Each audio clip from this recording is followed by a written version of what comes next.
Halo semuanya, perkenalkan nama saya Oki Nurul Asmatul Eka dengan NIM 2018-28008 dari jurusan Manajemen Fakultas Ekonomi dan Bisnis Universitas Patimura. Di sini saya akan mempresentasikan materi dari mata kuliah saya yaitu Sistem Informasi Manajemen. Penasaran materinya apa? Yuk simak di slide berikutnya. Iya, di sini saya akan menjelaskan beberapa materi tentang sistem informasi manajemen. Materi yang pertama yang akan saya jelaskan yaitu pengertian sistem informasi manajemen, kedua, fungsi sistem informasi manajemen, ketiga, manfaat sistem informasi manajemen, dan yang terakhir, contoh sistem informasi manajemen.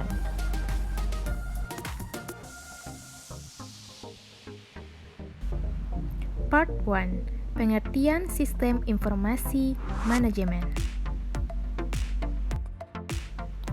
Pengertian Sistem Informasi Manajemen. Sistem informasi manajemen merupakan sebuah sistem perencanaan yang ada di dalam perusahaan yang melibatkan pengendalian internal. Pengendalian internal itu apa sih? Nah, jadi pengendalian internal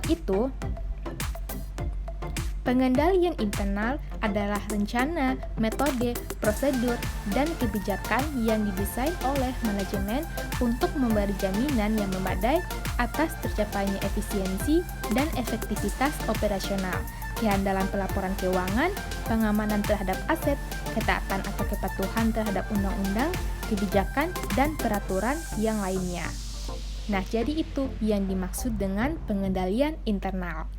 Pengendalian internal tersebut diantaranya juga seperti pemanfaatan sumber daya, dokumen, teknologi, serta akuntansi manajemen sebagai salah satu strategi pada bisnis. Sehingga pada intinya, sistem informasi manajemen yang ada di dalam bisnis atau perusahaan memiliki tujuan dalam hal mengumpulkan, memproses, menyimpan, sampai menganalisa informasi, serta kemudian disebarkan untuk tujuan yang lebih spesifik. Nah, jadi itu pentingnya pengendalian internal pada sistem informasi manajemen. Pengertian sistem manajemen informasi juga pernah dijelaskan oleh beberapa para ahli. Salah satunya yaitu pernyataan menurut Raymond. Menurut Raymond, pengertian manajemen information system yaitu sebuah sistem berbasis komputer yang menyediakan informasi untuk beberapa pengguna yang mempunyai kebutuhan yang sama. Informasi tersebut menerangkan informasi perusahaan atau salah satu sistem utamanya mengenai apa yang sudah terjadi di masa lalu, apa yang sedang terjadi sekarang, serta memprediksi apa yang mungkin akan terjadi di masa depan. Part 2. Tujuan Sistem Informasi Manajemen. Tujuan Sistem Informasi Manajemen. Tujuan sistem informasi manajemen terdapat 3 tujuan, di antaranya pertama, untuk menyediakan suatu informasi dalam pengambilan suatu keputusan. Kedua, untuk menyediakan suatu informasi yang digunakan di dalam suatu perencanaan, pengendalian, dan pengevaluasian. Yang ketiga, untuk menyediakan suatu informasi yang dipergunakan di dalam suatu perhitungan harga pokok, produk, jasa oleh manajemen. Dari ketiga tujuan di samping menggambarkan jika manajer dana pemakai lainnya perlu untuk memperoleh akses menuju informasi akuntansi manajemen, serta juga mengetahui bagaimana cara untuk dapat memakainya. Informasi akuntansi manajemen tersebut bisa membantu mereka dalam mengidentifikasi sebuah masalah, menyelesaikan suatu masalah, serta mengevaluasi kinerja yang telah dilakukan.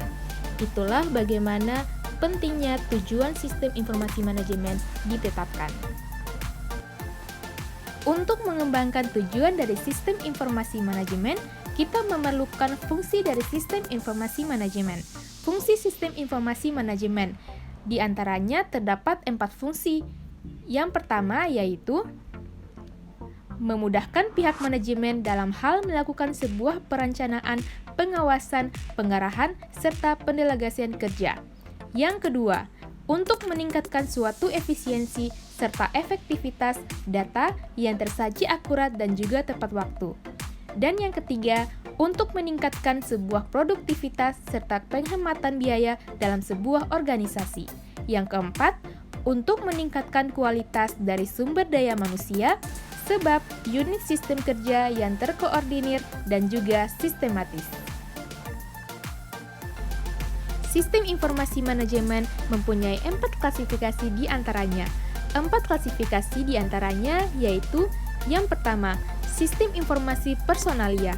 Sistem informasi personalia adalah sistem informasi yang menyediakan berbagai macam informasi yang ada kaitannya dengan kelompok, pegawai, pengumuman, dan yang lainnya. Klasifikasi yang kedua yaitu klasifikasi sistem informasi akuntansi. Sistem informasi akuntansi adalah sistem informasi yang menyediakan berbagai segala informasi yang berhubungan dengan transaksi keuangan di dalam sebuah organisasi atau perusahaan. Klasifikasi sistem informasi yang ketiga yaitu klasifikasi sistem informasi pemasaran.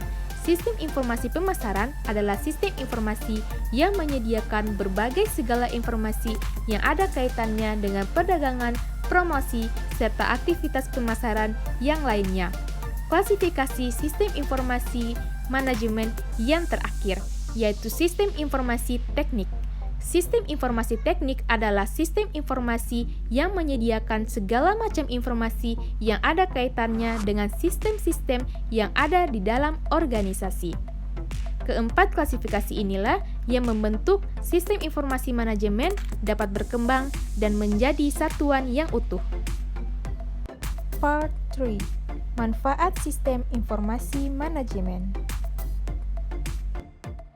Sistem informasi manajemen juga mempunyai manfaat yang sangat tinggi. 4 di antaranya yaitu yang pertama, meningkatkan efisiensi serta efektivitas data secara akurat dan juga real time. Yang kedua yaitu mempermudah pihak manajemen dalam melakukan perencanaan, pengawasan, pengerahan, serta pendelegasian kerja. Yang ketiga, meningkatkan kualitas sumber daya manusia sebab unit sistem kerja yang terkoordinasi juga sistematis. Yang keempat, meningkatkan produktivitas serta penghematan biaya di dalam organisasi dan juga bisa menghemat biaya dalam berbagai perusahaan. Nah, ini 4 manfaat sistem informasi manajemen yang mulai berkembang dan juga dapat meningkatkan sistem perencanaan dan pengawasan di dalam suatu perusahaan ke depannya. Part 4. Contoh sistem informasi manajemen. Contoh yang pertama yaitu ERP, Enterprise Resource Planning. ERP yaitu adalah sistem yang pada umumnya dipakai oleh sejumlah perusahaan besar dalam hal pengelolaan manajemen serta melakukan sebuah pengawasan yang saling terintegrasi kepada unit bidang kerja, keuangan, accounting, sumber daya manusia, pemasaran, operasional, serta pengelolaan persediaan yang lainnya. Yang kedua yaitu SCM, Supply Chain Management.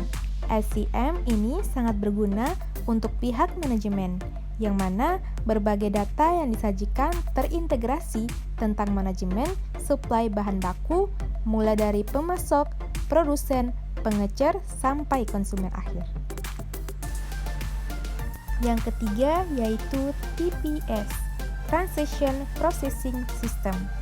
TPS ini berfungsi guna untuk sebuah proses data dalam jumlah yang besar dengan transaksi bisnis yang rutin. Program ini biasa digunakan dalam manajemen gaji dan inventaris. Sebagai contohnya, yakni dalam aplikasi yang dipakai dalam bantuan keuangan desa Pemprov Jawa Timur. Yang keempat yaitu ES&AA, Expert System and Artificial Intelligence. Manajemen Information System yang satu ini pada dasarnya menggunakan kecerdasan buatan untuk menganalisis pemecahan masalah dengan menggunakan pengetahuan tenaga ahli yang telah diprogram ke dalamnya. Contohnya sistem jadwal mekanik. So, itulah penjelasan dari keempat materi saya. Dan sebelum saya menutup presentasi saya kali ini, saya akan memberikan sedikit kesimpulan tentang materi kita hari ini, yaitu Sistem Informasi Manajemen. Singkat kata saja, Sistem Informasi Manajemen itu sangat penting ditetapkan pada suatu organisasi dan suatu perusahaan, dikarenakan Sistem Informasi Manajemen mampu meningkatkan perencanaan, pengawasan, dan juga mampu menginovasikan perkembangan sistem informasi, baik itu pemasaran, akuntansi, dan juga teknik.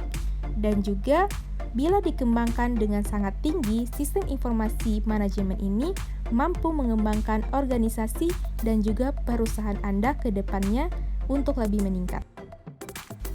Oke, terima kasih banyak untuk yang sudah menyimak penjelasan saya dari awal sampai dengan akhir. And don't forget to like, comment, share, and subscribe. Semoga bermanfaat ya. Thank you.